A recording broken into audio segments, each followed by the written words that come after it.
Our first guest is the winner of the Democratic 15th House of Representative District here in Connecticut, and also a BHS alumni. Please welcome back to the show, State Representative Bobby Gibson. Congratulations, Mr. Gibson, on your win by a huge margin, 90% to 10%. Congratulations. I appreciate it, Shemai. I have to say it's a testament to my team, my campaign management team. We worked extremely hard, but even more so, I would just like to thank my constituents, the people of Bloomfield, that they saw the work that I've done and the efforts I put forward, and I appreciate their support. It was a resounding vote of confidence for me in what I'm doing and what they know I'll do in the future. Yeah. So, you, like I said in the intro, you're the recent winner of the 15th House District here in Connecticut. What do you plan on focusing on in your term as state rep? Okay, so good question, somebody. I'm on 3 different committees. I'm on the vice chair of general law. I'm on appropriations, and I'm also on education. So I plan on strengthening my position in those 3 committees. In education, I was able to put forth the Public Act 19-12, the African American Black Puerto Rican Latino History Bill. That bill was an outstanding bill. In my opinion, it's probably one of the most important bills that we've passed, and I'm proud to have introduced it and passed it, but it needs to be strengthened. There's bills for seniors. There's social justice issues out there, our criminal justice system, as well as our environment. So those are some of my priorities. Well, like I said, you beat Danielle Wong, your opponent, by a huge margin. She's on the Bloomfield Town Council. What is your message to her after you defeated her? I will congratulate her on working the democratic process, but be honest with you, my thoughts now are on my district, District 15. That's what I'm thinking about. Due to COVID and so many other things, people are hurting in District 15, as well as the state of Connecticut and our country. We have a president still who hasn't conceded for a smooth transfer of power. Yeah. So I'm focusing on right now really taking care of my constituents, making sure that I listen to their voice, making sure that I prepare myself so that when we go into session in January, I can be a champion for them and make sure I do the best job I can for the 15th district. You publicly endorsed earlier. I spoke to you earlier this season in the show earlier this year. Publicly endorsed President-elect Joe Biden and Vice President-elect Harris. What do you think they will focus on in the next 4 years in their presidency? So I think you, as well as soon as we found out the election results, as soon as it was called, I think all of us had a feeling of elation, of relief. And we like, okay, now this country can turn back to being the country that it was and it was intended to be. We're not perfect here in the United States. However, though, we know that we're a country that's filled with people who want to seek the best possibilities, who want happiness and that pursuit of happiness. And I think the first thing that they have to do is at least restore the soul of our nation. That's what Joe Biden says, right? We're fighting for the soul of our country. Mm-hmm. And I think that's what they have to do. So because we are, as Americans, we're winners. We are winners.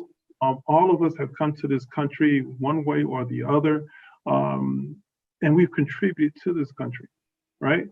And so with that, we're winners. I think they need to focus on just bringing us and making us whole again. Then the rest will take care of itself. You're an educator here in Bloomfield. You're an educator at Carmen Rates, which they just had a COVID outbreak. How is that being handled? Well, first of all, I will have to say that our superintendent and his board, Dr. James Thompson, are doing an outstanding job keeping the community informed, making sure that we're safe. Our principals are doing an outstanding job working with Dr. Thompson and his staff and making sure that their buildings are safe. I just have to give a shout out to my principal, Dr. Trevor Ellis. We're doing an outstanding job, and his leadership is outstanding. Trying to make sure that we're all safe and the students are learning. So I'm sure all principals are doing that. And again, Dr. Thompson, and I also have to say with the work of the Board of Education Chair, Mr. Donald Harris, we're doing a pretty good job. Yeah. So you're, like I said, you're educated, but how do you plan on bettering the education here in Connecticut for students as a state representative? Outstanding question. I'm excited to answer that question, Shamai. So, I've been fortunate to be appointed to the Education Committee, and being an educator, my focus is on a lot of education bills and making sure that the bills that affect education in a positive way are listened to and perhaps passed. We have to make sure that our funding for our schools is adequate. And as an educator in Bloomfield, I have to make sure that we are getting proper funding to fund our students. We have a unique community here in Bloomfield and Windsor, the 15th district. Yeah. I have to make sure that we get proper funding. Last question. Your district covers Bloomfield and Windsor. What do you plan on doing to make your district better and successful during your term? Good. So again, this next term, I'm focusing on things that are specific to our district. We mentioned education. Both Bloomfield and Windsor have unique situations, whereas we have districts that have people who come into our district for a better way of life, and that the educational system needs to support that. We have a lot of nursing homes, and I mentioned seniors. I have to make sure that seniors are taken care of, and especially our nursing homes. Some of our most vulnerable populations are protected, especially in COVID-19. So I have actually a bill coming out so that our loved ones can talk to our people in the nursing homes and not feel so isolated. And again, the social justice. There's no way that we can have, we're not, as people of color, we're not the majority of the people in this state. However, people of color make up the majority of people that are incarcerated, as well as penalties or the terms they have to serve for the crimes they commit. It's not just. So I'm looking into that. And also definitely the environment. If we don't take care of climate change, all these other things are going to be for naught.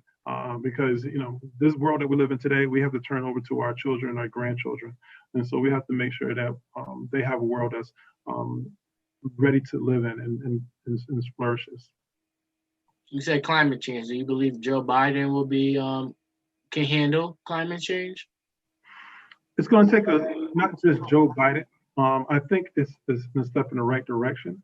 The leadership that we had the past 4 years never addressed climate change, never made it a priority. So I'm hopeful that from what I've heard from President-elect Biden and Vice President-elect Kamala Harris, that they will take on climate change. Because me being a educator and a science teacher for many years, the science does not lie. You have to believe the science. Thank you so much, State Representative Bobby Gibson, for coming on the show for the second time, and congratulations on your win. Good luck on your term. Thank you. Anytime, please have me on again, and you're doing a great job. Thank you so much. Thank you. God bless. We shall be back right after this.